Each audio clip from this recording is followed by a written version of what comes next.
Hey everyone, it's Kent here. I'm one of the product managers here at Propeller, and today I'm going to walk through Propeller's mobile app and show you how to get started with Propeller Mobile. So let's get straight to it. Under the Layers tab, you'll now see that we have an option called Photos, and if we go into that, we can see that there are some filters that are being applied. At the moment, we're only seeing the last 7 days of photos, but if I clear that filter, I can see that all the photos that have been added to this site are now available. The photos are pinned in the location that they were taken, or they're pinned in the location that the person who uploaded them chose. You can do either. And we can also filter those photos by author, by category, and by when they were taken.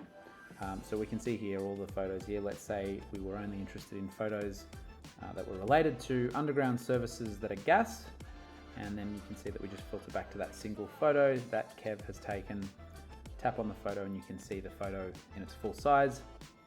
You can actually comment here as well. You can see I've already left a comment there. Here is another comment. And you can also use the little @ symbol there to tag someone. And if you tag someone in a comment, they'll get an email saying that they've been mentioned in a comment with a nice link that can bring them straight through to this photo. Last of all, you can tap the little full screen button here if you want to zoom in on the photo and sort of get that extra detail from the photo. Last of all, we were just in the Layers tab there in the Photos section, but if we go to Tools, we can see that we have this option called Photo, which actually allows us to add a photo from either the library or to take a photo in real time. I'm going to go to the library and scroll down to some that I prepared earlier. If you choose more than one photo, which you may well do, you get this option asking whether you'd like to pin them to multiple locations if they were all taken in different places, or just to a single location if you just want them to all be in a cluster. So we're going to go with one location here. I don't need to add any more photos, so I'll just click through Next. You can add an optional title. I don't think I'll add a title for this one. Click Next. Here's where you can add some categories. So let's go with safety and holiday for this particular group of photos. And you can see here that it's trying to actually pin the photos to the location they were taken over here in Australia. Not very useful for the demo site, which is in the US. So I'll just hit this home button, which will take us back to our site. And I can now choose where on that site I want those photos to be uploaded. Hit upload. You can see there they're just uploading.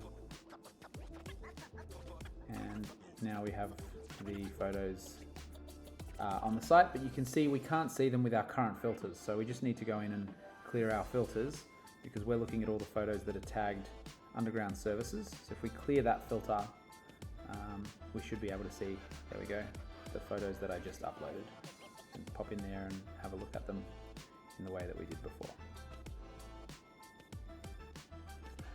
Let's take a look now at one additional feature of the polygon tool here. Once we create a polygon by tapping out our points, you just press View Polygon at the end to close out that shape.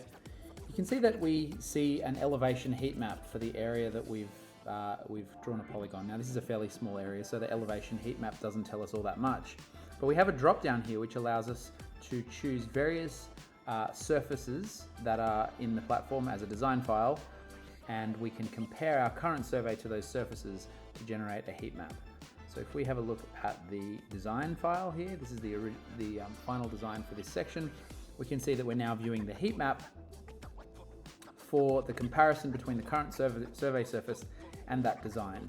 And we don't just get the heat map, we also get some cut and fill volumes below. In this case, they're in cubic yards. If you need to change the unit of measurement, you can change that. So now we're in cubic feet.